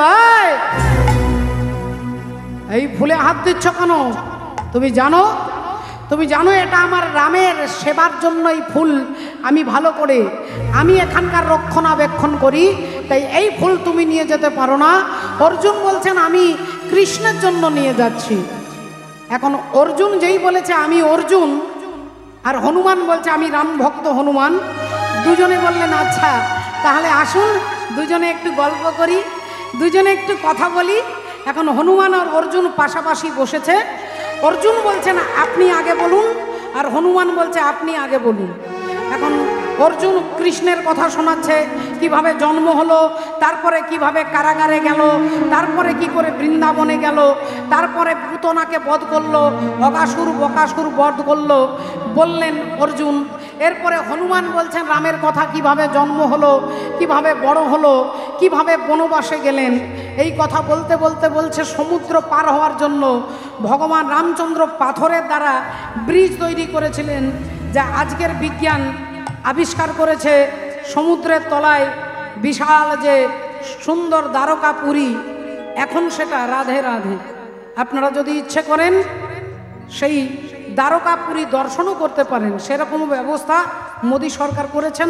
আমরা দেখেছি খবরের কাগজে, আমরা পেপারে, আমরা মোবাইলে দেখছি যে তিনি ওখানে সাক্ষাৎ পুজো দিতে গিয়েছিলেন। তাহলে সেই দ্বারকা রাধে রাধে, সেই এত বড় বিরাট বড় পাথর দিয়ে ব্রিজ তৈরি করেছিলেন, যার নাম হচ্ছে রাম সেতু। আর ওই রাম সেতুর কথা যেই বলেছে অমনি অর্জুন বললেন কিছু মনে করবেন না, আপনাকে একটা কথা বলি, আমার মনে হচ্ছে রাম কোনো বীরই নয়। বলে কেন না, রাম এত এত সেনাদের সাহায্যে, বানরদের সাহায্যে তারপরে ব্রিজটাকে তৈরি করেছে। যদি আমি হতাম তাহলে আমি তীর দিয়ে ব্রিজ তৈরি করে দেখিয়ে দিতাম। অর্জুন বলছে আমি যদি হতাম তাহলে তীর দিয়ে ব্রিজ তৈরি করে দেখিয়ে দিতাম। হনুমান বললেন আচ্ছা আপনি এত বড় বীর, আপনি আমার রামকে ছোট করছেন, আপনি তীর দিয়ে ব্রিজ তৈরি করবেন, তা দেখান তো দেখি আপনার কত ক্ষমতা। আপনি তীরের ব্রিজ তৈরি করবেন, আর হনুমান বলছে আমি একটা পা দেব, আর একটা পা দিলে আপনার ব্রিজটা ভেঙে অতল তলে চলে যাবে। অর্জুন বললেন ঠিক আছে দেখা যাক কার ক্ষমতা বেশি। অর্জুন একটা তীর হাতে নিয়ে গোবিন্দের নাম স্মরণ করে আর এপার থেকে ওপারে, নদীর এপার থেকে ওপারে গিয়ে আর যেই তীরটা ছুড়ে দিয়েছে, হরি বল রাধে রাধে, যেই সুন্দর তীর ছুড়ে দিয়েছে অমনি একটা তীরের ব্রিজ তৈরি হয়ে গেছে। বাবা, তীর দিয়ে ব্রিজ তৈরি হয়ে গেছে। অর্জুন এবার বললেন দেখো যেটা আমি পারলাম সেটা কি তোমার রাম পারতো না? তাহলে এত বানর সেনাদের সাহায্য নিতে হতো না? হনুমান বললেন তাহলে এবার আমার ক্ষমতা দেখো, আমি একটা পা দেবো তোমার ব্রিজে, তোমার ব্রিজটা ভেঙে যাবে। আর অর্জুন বললেন যদি আমার ব্রিজটা ভেঙে যায় তাহলে আমি আজকেই তোমার চোখের সামনে আত্মহত্যা করব, আমি আত্মহত্যা করব। হনুমান বললেন বেশ ঠিক আছে। এখন হনুমানও বিরাট মূর্তি ধারণ করে, বিশাল মূর্তি ধারণ করে, আর হনুমান যেই ব্রিজে পাটা দিয়েছে, যেই ব্রিজের উপরে একটা পা দিয়েছে অমনি ব্রিজ ভেঙে একবারে পাতালে চলে গেছে। হনুমান হাসছে। তাহলে আপনাকে আমি বলেছিলাম যে আমার একটা পায়ের ভার আপনার ব্রিজের সেতু নিতে পারবে না, তীরের সেতু নিতে পারবে না। এই দেখুন আমি ভেঙে দিয়েছি। অর্জুন অমনি লজ্জায়, অভিমানে, দুঃখে, ব্যথায় মাথা নিচু করে ভাবলেন তাহলে তো আমাকে আত্মহত্যা করতে হবে, আমি পুড়ে মরবো, আত্মহত্যা করব। অমনি কাঠের ওপর কাঠ সাজিয়ে চিতা তৈরি করে, আর অর্জুন যেই আগুনে ঝাঁপ দিতে যাবে একবার ভগবানকে স্মরণ করতে যাবে। আর যেই ভগবানকে স্মরণ করেছে অমনি অন্তরে জামি শ্রী গোবিন্দ, অন্তরে জানিয়া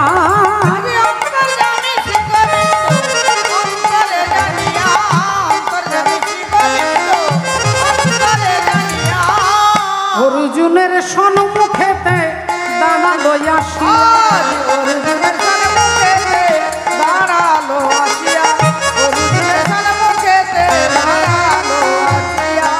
আর অমনি ভগবান এক ব্রাহ্মণ সেজে এসেছেন, এসে অর্জুনকে বলছেন কি ব্যাপার, আপনি আগুনে ঝাঁপ দিতে যাচ্ছেন বোধহয়, আত্মহত্যা করছেন কেন? এ তো মহাপাপ। অর্জুন বললেন আপনি যান, আপনি এখান থেকে যান, আমি পুড়ে মরবো। কেন? বললেন আমি ওনার সঙ্গে চ্যালেঞ্জ করেছিলাম যে আমি এই নদীর এপার থেকে ওপার বিশাল বড় তীর দিয়ে ব্রিজ তৈরি করব। আর উনি বললেন আমার একটা পায়ের ভারে আপনার ব্রিজ ভেঙে যাবে। আমি বললাম যদি ভেঙে দিতে পারো তাহলে আমি আত্মহত্যা করব। তাই উনি আমার ব্রিজটাকে ভেঙে দিয়েছে, আমি আমার কথা রক্ষা করবার জন্য আগুনে ঝাঁপ দিয়ে আত্মহত্যা করতে যাচ্ছি। এবার বুঝতে পেরেছ তো? ভগবান অমনি বললেন, কি যে বলেন কিছুই বুঝতে পারছি না, আমার মাথায় কিছুই ঢুকছে না, আমি এমনিতে একটু বুদ্ধি কম, একটু বোকা শোকা মানুষ, বুঝতে পারছি না ব্যাপারটা কি বলুন তো। অর্জুন আবার বলছে, ভগবান আবার বলছে আমি বুঝতে পারছি না। তা অর্জুন বললেন, তাহলে কি করবো, আপনি বুঝতে পারছেন না, আপনি এখান থেকে চলে যান। ভগবান বললেন, আচ্ছা ঠিক আছে, আপনি আমাকে শুরু থেকে একবার করে দেখান। অর্জুন বললেন, এই দেখুন আমি একটা তীর দিয়ে এখানে আবার ব্রিজ তৈরি করছি। আর হনুমান বলছে, দেখুন আমি আবার ব্রিজটাকে ভেঙে দিচ্ছি। অর্জুন আবার একটা তীর নিয়ে গোবিন্দের চরণে ধ্যান করে যে তীরটা ছুঁড়ে দিয়েছে, আবার একটা ব্রিজ তৈরি হয়ে গেছে। হনুমান বললেন, দেখুন আমি এই ব্রিজটাকে ভেঙে দিচ্ছি। এইবার হনুমান বিরাট মূর্তি ধারণ করে আর তিনি ব্রিজের ওপর দিয়ে যাচ্ছে, একটা পা করে এগোতে এগোতে এপার থেকে ওপার চলে গেছে, আর ওপার থেকে আবার এপার আসছে। এখন হনুমান মনে মনে চিন্তা করছে, আমি কিছুক্ষণ আগে একটা পায়ের ভারে ব্রিজটা ভেঙে গেল, আর আমি এপার থেকে ওপারে চলে এলাম, আবার ওপার থেকে এপারে চলে যাচ্ছি, ব্রিজটা ভাঙছে না। বলি ব্যাপারটা কি, হঠাৎ করে এত ক্ষমতা এলো কোথা থেকে ব্রিজটার? দেখি, আর যেই জলের দিকে তাকিয়ে দেখছে সাগরের জলটা তখন লাল হয়ে গেছে। হনুমান এক লাফে জলের তলায় ঝাঁপ দিয়েছে, আর যেই জলে ঝাঁপ দিয়েছে অমনি দেখছে জলের তলায় ভগবান গোটা ব্রিজটাকে কাঁধের উপরে নিয়ে দাঁড়িয়ে আছে।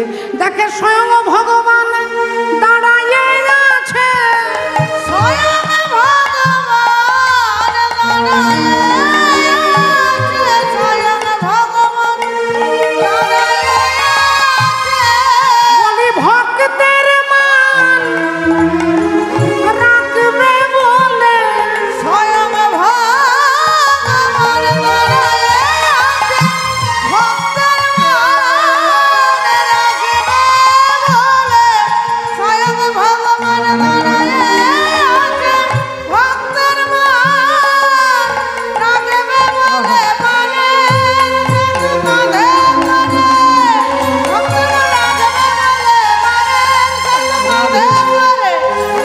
মান রাখবে বলে। স্বয়ং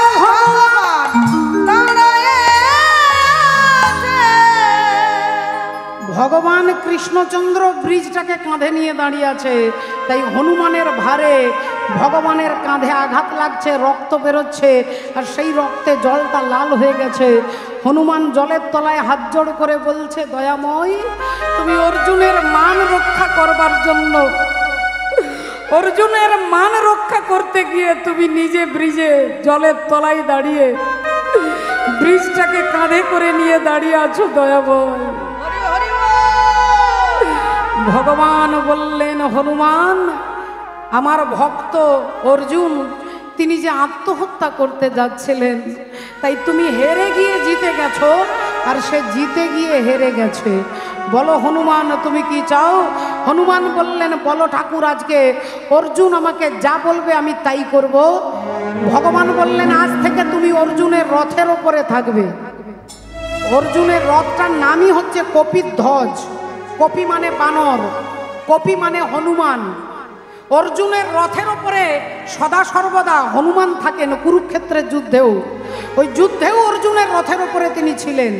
তাই হনুমান বললেন, ঠিক আছে তুমি যখন বলছো ঠাকুর আমি অর্জুনের রথের ওপরে থাকবো, এতে একটা শর্তে, আমাকে কিন্তু হরি কথা শোনাতে হবে, আমাকে প্রতিদিন হরি কথা শোনাতে হবে। ভগবান বললেন, তুমি চিন্তা করো না অর্জুন, হনুমান তুমি অর্জুনের রথের ওপরে থাকবে, আর আমি তোমাকে হরি কথা শোনাবো। তাই 18 অধ্যায় যে গীতা সেটা অর্জুনকে শুনিয়েছিলেন, এটা নিমিত্ত মাত্র। আসলে হরি কথা ভগবান বলেছিলেন 18 অধ্যায়ে, যে গীতার কথা ভগবান বলেছিলেন সেটা অর্জুনকে মূল নয়, সেটা হনুমানকে শোনানোর জন্য বলেছিলেন, হনুমানকে শোনানোর জন্য বলেছিলেন। রাধে রাধে। তাহলে ভক্তের মর্যাদা ভগবান রক্ষা করে, আর ভগবানের নামকে যারা আশ্রয় করে তারা কখনো অহংকার অপমানিত বোধ করে না। তাই সবাইকে নেমন্তন্ন করলো, বাবা ভোলেনাথকে বাদ দিয়ে দিয়েছে। এখন যথারীতি সমস্ত দেবতারা সবাই দক্ষ প্রজাপতির বাড়ি যাচ্ছে অনুষ্ঠানে। সবাই সকাল সকাল স্নান করে নিজে নিজে বিমানে চেপে আর দক্ষ প্রজাপতির বাড়ি যাচ্ছে। এমন সময় দেখছে সকালবেলায় মা পার্বতী, মা সতী বাগানে ফুল তুলছে। এখন মা বাগানে ফুল তুলছে, বাবা ভোলেনাথের পুজো করবে বলে এখন হাতে সাজি নিয়ে ফুলগুলো আঁচলে রাখছে। চম্পা পারুল জুথি